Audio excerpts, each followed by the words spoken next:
जो चीज तुम्हें अगली सीखनी चाहिए वो है लीडरशिप। उन्होंने कहा, अगर आप एक अच्छे लीडर नहीं हैं तो आप पर पीछे से भी गोली चलाई जा सकती है, जैसा बिजनेस में किया जाता है। 1973 में वियतनाम से लौटने पर मैंने कमीशन से इस्तीफा दे दिया। हालांकि मैं हवाई जहाज उड़ाना पसंद करता था, मैं जेरोक्स कंपनी में काम करने लगा। मैंने इसमें एक वजह से जॉब की थी। मैं एक शर्मीला आदमी था और सेल्स का आइडिया मुझे दुनिया का सबसे डरावना टॉपिक लगता था। जेरोक्स अमेरिका में सेल्स ट्रेनिंग प्रोग्राम में बहुत बढ़िया कंपनी मानी जाती थी। अमीर डैडी को मुझ पर गर्व था। मेरे पढ़े लिखे डैडी को मुझ पर शर्म आती थी। एक इंटेलेक्चुअल होने के नाते वे सोचते थे कि सेल्समैन उनके नीचे के लेवल के होते हैं। मैंने जेरोक्स में 4 साल तक काम किया, जब तक कि मुझे दरवाजे खटखटाने और रिजेक्ट कर दिए जाने के डर से आजादी नहीं मिल गई। एक बार मैं कंपनी के टॉप 5 बेस्ट सेल्समैन में आने लगा तो मैंने एक बार फिर इस्तीफा दे दिया और आगे बढ़ गया। एक बार फिर से मैंने एक अच्छी खासी कंपनी के साथ अपना बढ़िया करियर छोड़ दिया था। 1977 में मैंने अपनी पहली कंपनी खोली। अमीर डैडी ने मुझे और माइक को कंपनियां चलाने की ट्रेनिंग दे रखी थी, तो अब मुझे उन्हें एस्टेब्लिश करना ही सीखना था। मेरा पहला प्रोडक्ट था नायलॉन और वेलक्रो का वॉलेट, जो फार ईस्ट में बनता था और समुद्री जहाज से न्यूयॉर्क में एक वेयर हाउस तक आता था। मेरी फॉर्मल एजुकेशन पूरी हो चुकी थी और अब मेरे स्किल्स को टेस्ट करने का समय आ गया था। अगर मैं फेल होता तो मैं दिवालिया हो गया होता। अमीर डैडी का मानना था कि 30 साल के पहले ही दिवालिया होना सबसे अच्छा होता है, आपके पास संभलने का मौका होता है। उनकी सलाह थी। मेरे 30वें जन्मदिन की शाम को मेरा पहला शिपमेंट कोरिया से न्यूयॉर्क के लिए रवाना हुआ। आज मैं इंटरनेशनल लेवल पर बिजनेस करता हूं और जैसे मेरे अमीर डैडी मुझे एनकरेज किया करते थे, मैं डेवलपिंग कंट्रीज पर फोकस करता हूं।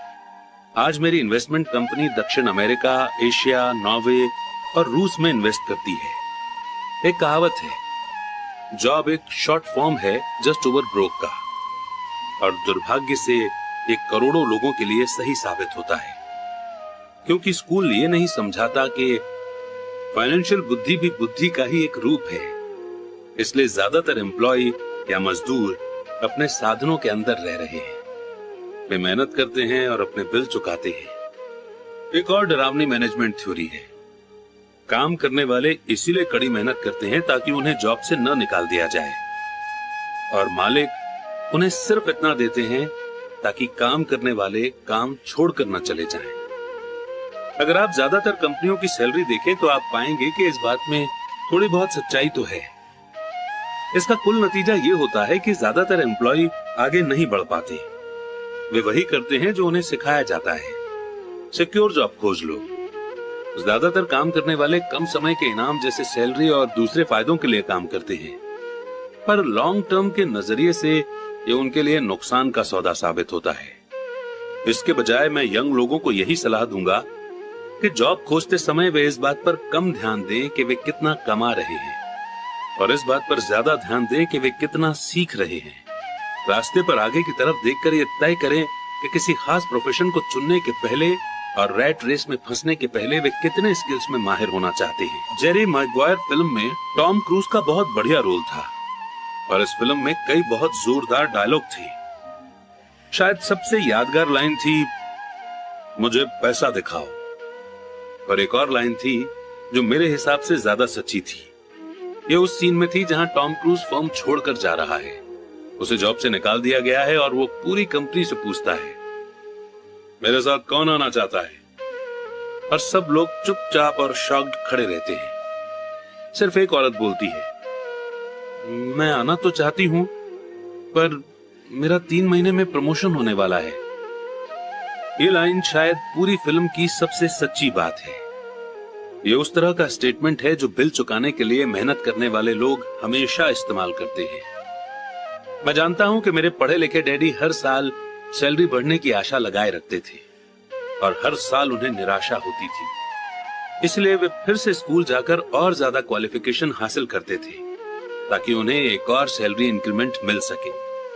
पर एक बार फिर उन्हें निराशा ही हाथ लगती थी।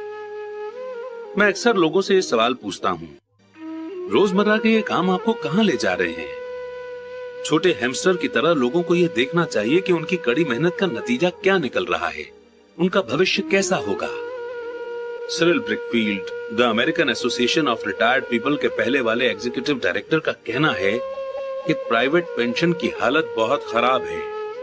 पहली बात तो यह है कि आज काम करने वालों में से 50% को कोई पेंशन नहीं मिलेगी। इसी बात से चिंता होनी चाहिए। और बाकी बचे 50% में से भी 75 से 80% लोगों को मामूली पेंशन मिलेगी, जो हर महीने 5500 रुपए या 10,000 रुपए या 20,000 रुपए होगी।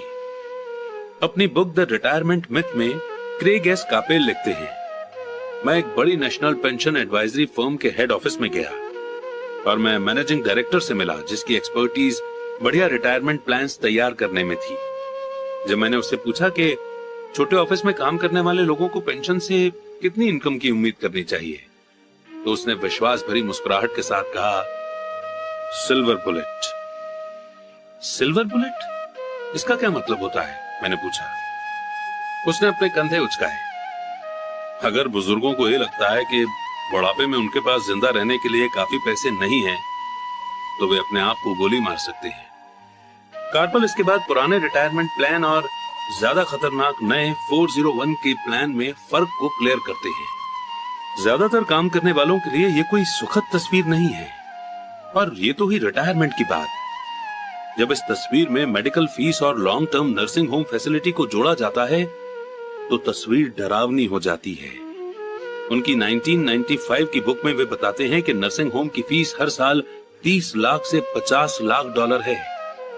और अगर हम इंडिया की बात करें तो अमेरिका और इंडिया में दोनों जगह गवर्नमेंट ऑफिशियल्स को पेंशन बंद है।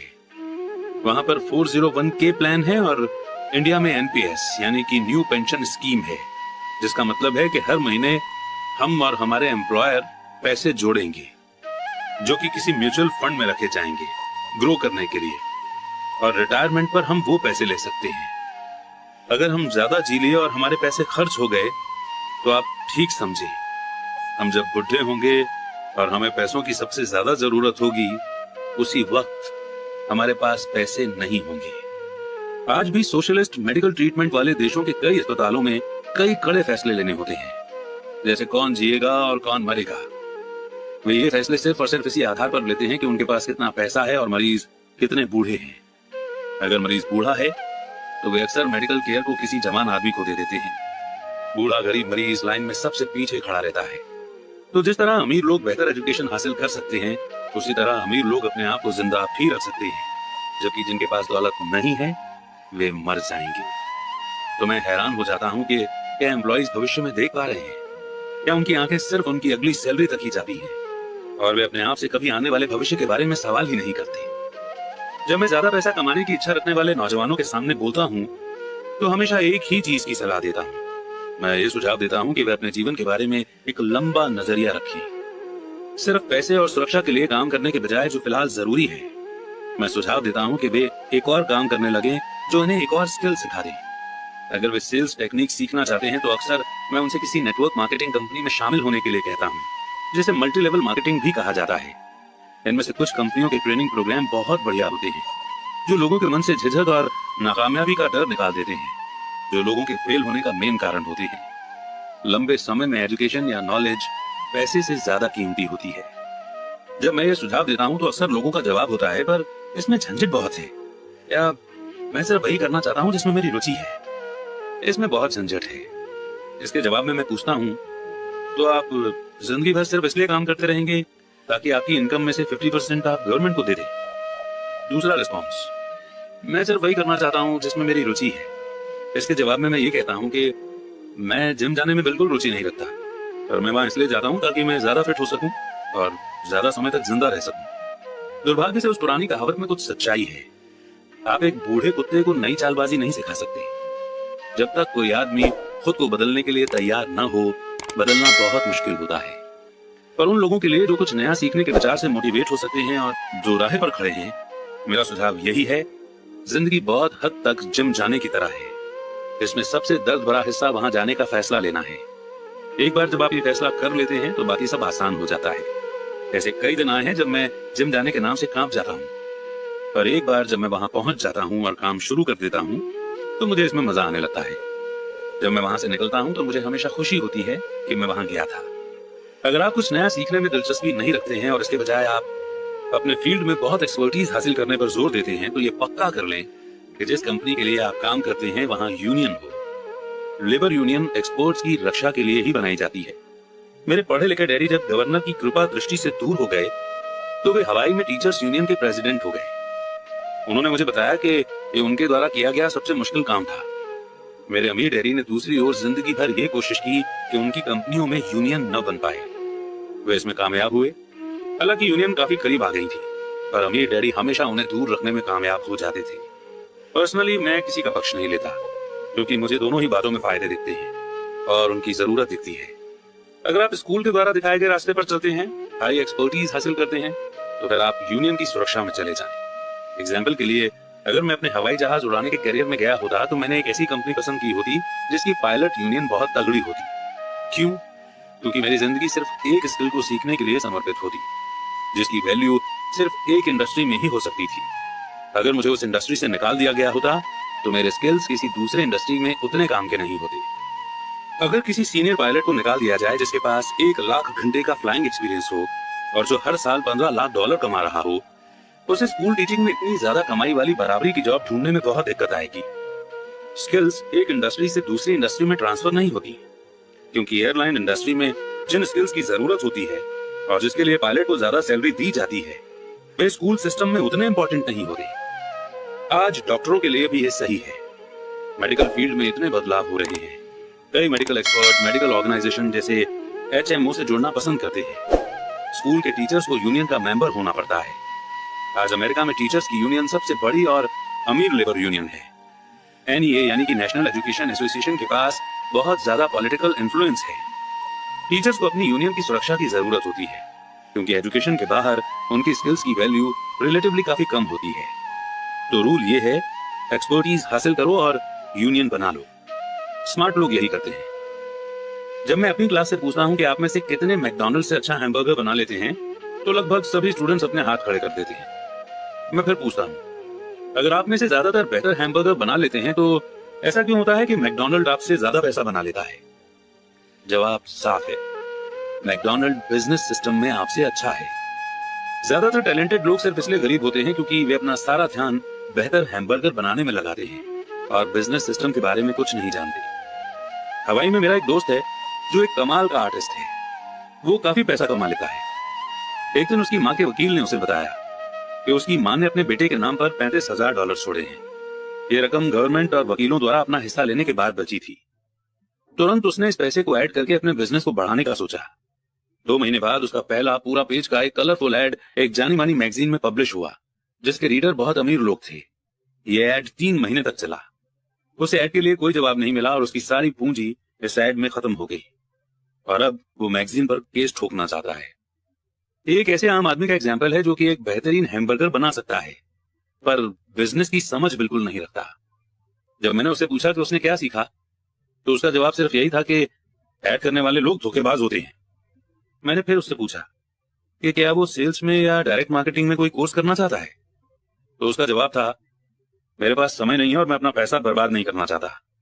दुनिया टैलेंटेड गरीब लोगों से भरी पड़ी है।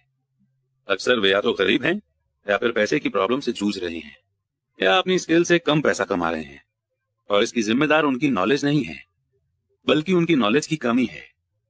वे एक बेहतर हैमबर्गर बनाने के स्किल्स को पैना करने में ही लगे रहते हैं और हैमबर्गर को बेचने और उसे घर तक पहुंचाने की एफिशिएंसी पर बिल्कुल भी ध्यान नहीं देते हैं। शायद मैकडॉनल्ड सबसे अच्छा हैमबर्गर नहीं बनाता है, पर वे एक एवरेज हैमबर्गर को बेचने और उसे घर तक पहुंचाने में बेस्ट हैं। गरीब डैडी चाहते थे कि मैं स्पेशलाइजेशन हासिल करूं। उनका विचार था कि अगर मैं ऐसा करूंगा तो मुझे ज्यादा सैलरी मिलेगी। हालांकि उन्हें हवाई के गवर्नर ने साफ कह दिया था कि वे स्टेट गवर्नमेंट के लिए अब काम नहीं कर सकते। फिर भी मेरे पढ़े लिखे डैडी मुझे स्पेशलाइजेशन हासिल करने के लिए एनकरेज किया करते थे। मेरे पढ़े लिखे डैडी ने टीचर्स यूनियन का काम संभाल लिया था और वे हाईली एजुकेटेड और स्किल्ड प्रोफेशनल्स के लिए और ज्यादा सुरक्षा और फायदों के लिए कैंपेन छेड़ रहे थे। हम में इस बात पर काफी बहस हुई, पर मैं जानता हूं कि वे इस बात पर कभी सहमत नहीं हुए कि ज्यादा स्पेशलाइजेशन के कारण ही यूनियन की प्रोटेक्शन की जरूरत होती है। वे ये कभी नहीं समझ पाए कि आप जितनी ज्यादा स्पेशलाइजेशन हासिल कर लेते हैं उतने ही ज्यादा आप जाल में फंस जाते हैं और आप अपनी स्पेशलाइजेशन पर डिपेंडेंट हो जाते हैं। अमीर डैडी की सलाह यह थी कि माइक और मैं खुद को ग्रो करें। कई कॉर्पोरेशंस यही करते हैं, वे बिजनेस स्कूल के किसी यंग टैलेंटेड स्टूडेंट को चुन लेते हैं और फिर उस आदमी को इस तरह से डेवलप करते हैं ताकि एक दिन वो कंपनी की जिम्मेदारी संभाल सके। और ये यंग टैलेंटेड एम्प्लॉय किसी एक डिपार्टमेंट में एक्सपर्ट नहीं होते, वे बिजनेस सिस्टम के सभी पहलुओं की जानकारी के लिए इस डिपार्टमेंट से उस डिपार्टमेंट तक का काम करना सीखते हैं। अमीर लोग अक्सर अपने बच्चों या दूसरे के बच्चों को इसी तरह से डेवलप करते हैं। ऐसा करने से उनके बच्चों को बिजनेस का पूरा प्रोसेस अच्छी तरह से समझ आ जाता है और वे ये भी समझ जाते हैं कि किस तरह अलग अलग डिपार्टमेंट में तालमेल होता है। सेकेंड वर्ल्ड वॉर की पीढ़ी में एक कंपनी से दूसरी कंपनी में जाना बुरा समझा जाता था, आज इसे स्मार्ट समझा जाता है, क्योंकि लोग ज्यादा स्पेशलाइजेशन हासिल करने के बजाय इस कंपनी को बदलकर दूसरी कंपनी में जाना पसंद करेंगे। तो क्यों न कमाने के बजाय सीखने पर फोकस किया जाए। कम समय में हो सकता है कि आपकी इनकम कम हो, पर लंबे समय में इससे आपको बहुत ज्यादा फायदा होगा। सक्सेस के लिए जिन मेन मैनेजमेंट स्किल्स की जरूरत होती है वे हैं: 1. कैश फ्लो का मैनेजमेंट, 2. सिस्टम्स का मैनेजमेंट, आपके और आपके परिवार के साथ समय को मिलाकर, 3. लोगों का मैनेजमेंट। सबसे इंपॉर्टेंट स्किल्स सेल्स और मार्केटिंग की समझ होती है। सेल्समैनशिप ही पर्सनल सक्सेस की चाबी है, इसलिए आपको दूसरे आदमी के साथ कम्युनिकेशन में माहिर होना चाहिए, चाहे वो कोई कस्टमर हो, एम्प्लॉय हो, बॉस हो, पत्नी हो या फिर बच्चे हो। कम्युनिकेशन स्किल्स जैसे लिखना, बोलना और सौदेबाजी यानी बार्गेनिंग करना कामयाब जीवन के लिए बहुत जरूरी है। ये एक ऐसी स्किल है जिस पर मैं लगातार मेहनत करता हूँ और अपनी नॉलेज को बढ़ाने के लिए कोर्सेज में भाग लेता हूँ या एकेडमिक टेप खरीदता रहता हूँ। जैसा कि मैंने बताया कि मेरे पढ़े लिखे डैडी ने जितनी ज्यादा मेहनत की वे उतने ही ज्यादा काबिल बने। उन्होंने जितनी ज्यादा एक्सपर्टीज हासिल की वे उतने ही ज्यादा फंसते चले गए। हालांकि उनकी सैलरी बढ़ी पर उनके ऑप्शंस कम होते चले गए। जब उन्हें गवर्नमेंट जॉब से हटा दिया गया तभी उन्हें पता चला कि वे बिजनेस के नजरिए से कितने रिस्क में थे। ये तो उसी तरह का मामला हो गया जैसे प्रोफेशनल एथलीट को अचानक चोट लग जाए या वो खेलने के लिए ज्यादा बूढ़ा हो जाए। उनकी ऊंची सैलरी वाली सिचुएशन चली जाती है और वे अपनी लिमिटेड स्किल के सहारे जीवित रहते हैं। मैं सोचता हूं कि इसलिए मेरे पढ़े लिखे डैडी बाद में यूनियनों के सपोर्टर बन गए थे। उन्होंने ये महसूस कर लिया था कि यूनियन ने उन्हें कितना ज्यादा फायदा दिलाया होता। अमीर डैडी माइक और मुझे सभी चीजों के बारे में थोड़ी थोड़ी जानकारी रखने के लिए मोटिवेट करते थे। वे हमें ऐसे लोगों के साथ काम करने के लिए एनकरेज करते थे जो हमसे ज्यादा स्मार्ट थे और वे ये भी चाहते थे कि हम स्मार्ट लोगों से एक टीम के रूप में काम करवाएं। आज इसे कोऑर्डिनेशन ऑफ प्रोफेशनल स्पेशलाइजेशन कहा जाएगा। आज मैं पुराने स्कूल टीचर से मिलता हूं जो हर साल लाखों डॉलर कमा रहे हैं। वे इतना ज्यादा इसलिए कमा रहे हैं क्योंकि उनके पास अपने फील्ड की एक्सपर्ट स्किल्स के अलावा और भी स्किल्स हैं। वे सिखा भी सकते हैं और बेच भी सकते हैं और मार्केटिंग भी कर सकते हैं।